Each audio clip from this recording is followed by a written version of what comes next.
тапсырмасына сәйкес біз қаламыздың ірі ойын-сауық орталықтарында ақпараттық буклеттер тарату акциясын ұйымдастырып отырмыз. Неліктен дейсіз?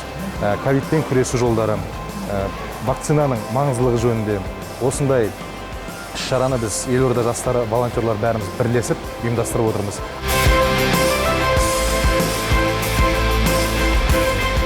Бәріміз бірлесіп, бәріміз бірігіп екпеден өтейік.